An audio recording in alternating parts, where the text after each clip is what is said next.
Welcome to Local SEO Today. I'm Roger Murphy. And I'm John Long. We want to welcome you to our podcast today. We want to talk about email, John, email marketing, and some myths out there that people think or have in their mind about email marketing. Yeah, there's a lot of people who say they're effective, some that say they're not. Do they even open emails? I mean, there's a lot of talk out there, and as a business owner, what's reality, right? So what we're going to talk about is 6 of them, which we believe are really myths out there.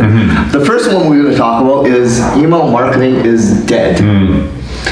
Everyone, 90% of us check our emails every day. So if you think of it, you have an engaged audience that's looking at something you'd be pushing out to them. So it's not dead, but now we want to be effective about it, right? So there's always going to be business owners or people, your customers, they have multiple email addresses because they're free, right? And depending on what email address you were provided, because there's going to be an email list that is more spam versus ones that they actually check on a regular basis. So you want to be on that list of active email. Quality. Because me and you, I probably have over 10 email addresses, right? 3 of them are probably just for spam that I'll give out to every single vendor out there just to be on their list to get some sort of deal or promo, right? There you go. But there's ones that I actually actively check. Now, one of the myths is that people feel emails are all spammy. That is, some are, but that is not the truth, because if it's a quality email, John, it actually will get through. But that is the trick and the technique that you as a business owner or entrepreneur, you've got to really spend time to put a quality offer out there, because it will be engaging. Yeah, so the number 2 thing is it spammy? So make sure you're speaking to the audience, make sure you're bringing value, and make sure you actually are giving something up, right? So what's the purpose of this email? Is it just to let people know what's going on in your business? Is there a new product? Is there a new employee or staff that's coming on board? Like, it has to be something of essence for someone to actually open up, right? And then whenever they are coming to you again, they'll mention it, right? Or the whole purpose is really, why are you sending out this email? Exactly. And emails are really broken down. There's emails to your existing clients that have already done business with you, and there's other emails of basically lead gen, which is people have maybe filled out a form on your website or something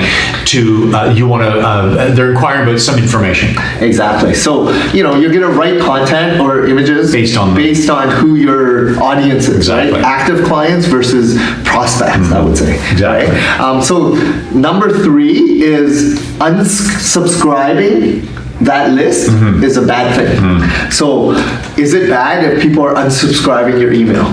It sounds like it is, but that's just a myth, because the truth is, you'll have a cleaner list of people that are still very interested in your product or your service. Yeah, so scrubbing that list to just have engaged, active people that are actually interested in your product or service, it actually becomes a way better list. Yes, it does. Right? Yep. Because it becomes quality. Because if you have thousands of emails that are not interested in your product, what's the point of having quantity but not quality? Exactly. I'd rather have more engagement, higher open rates, better click-through rates, and which should translate to more leads or sales eventually, right? And any offers you put out are aligned more with someone who's active and interested in your product, your service. Exactly. So that's number 3. The 4th thing is there a magic day or time to send emails? Really? I mean, you can read as much online as possible as to your industry, when's the best time, but really figure out who your audience is. Exactly. Right? Who's that demographic, and test it. Exactly. Try different days, try different times of day, and see what works, what has the best conversion rate, right? Click-through rate, open rate. It'll be through testing. Exactly. But if you think of it, here's an idea. If you have a demographic, let's say you have a product or service tailored to moms, mothers of the household. They will be opening their emails extremely early in the morning, getting the day started before the kids are up. that is a more effective time to reach them. But what if it's a business owner? John, we're in business. We get emails all day long. If you're trying to be efficient, how do you work your emails? Yeah, so depending on who's emailing me, right? So if it's an active customer, depending on the urgent situation, Sure. I'll respond immediately. Yes. But, I try to stay away from technology when I'm at home, just because, you get better rest and whatnot. But with email, you have the ability to check it anytime. It always pops up, right? You're getting hundreds of emails daily. So you just have to figure out who your audience is and who do you want to, attract it, right? And my point is that as a business owner, when we're trying to be efficient with our time and get our business looked after, emails you'll get to at certain times of the day. It might be the end of the Breaks, day. lunches. Break time, exactly. So you as a marketer sending these emails out, you're just thinking, okay, is my typical client a mother, someone running a household? Is it a business owner? Is it a service-based business who's on the road all day? A contractor? Who is your type of clientele? Yeah, so figure that out and test it, right? I think we're at number 5 now. Okay.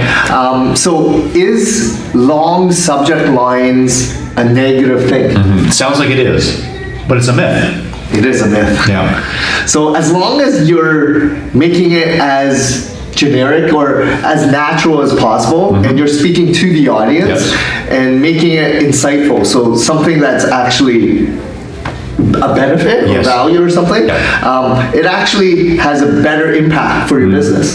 So don't just keep it short. The longer it is, actually has a better conversion rate. Yep. I think we're seeing numbers between 61 and 70 characters can be effective. That sounds like a long introduction line or a subject line, but it is just a myth. That actually could work for you. So it's very similar to Google, right? People are now spending more time writing multiple long tail keywords because they want refined information. So if you're more targeted in terms of a subject line of exactly what you're looking for or exactly what you're putting out as an email, you'll get a way better conversion rate of people who are actually interested in that subject. Exactly. Right? And the last myth, which has to do with the frequency of sending repeat messages, the myth is you don't do that. But in fact, open rates, I think John talked, it's around 25% to open up an email or an open email rate. If you have, and here's the key, it cannot be spammy, but if it's a valuable offer that's targeted to the right type of client and potential client, if it is properly targeted, you actually can send it more than once to reinforce that message going out. Yeah, so, the challenge is you don't know if your audience or people who are in the list will actually open your email. They might have hundreds of emails that day and they might just skip it. Or it may go into the spam folder, or may go into the junk folder. So you never know if it's actually being delivered properly, right? So you have to be aware of making sure that you try different things. If it doesn't work the first time, do the same offer again to test it, right? And you may have a different audience clicking through that didn't click through in the first place. And they may have, as you say, just because life and the number of emails coming through, they may have missed it the first time. But again, as long as it's a valuable offer, that resending can be very powerful to improve your open rate. Yeah, so email marketing, there's a lot of myths out there. It's very effective when you have a really good list, target list, know your audience, figure out who to really attract and know what kind of offer or reason why you're sending that email. Exactly. So thank you for your time today. John, thank you for your input. I hope you watching our podcast today, picked up a couple interesting tips and tricks that you can use, and we'll see you again another day. John, thank you. Thank you. And see you again at Local SEO Today. Thank you.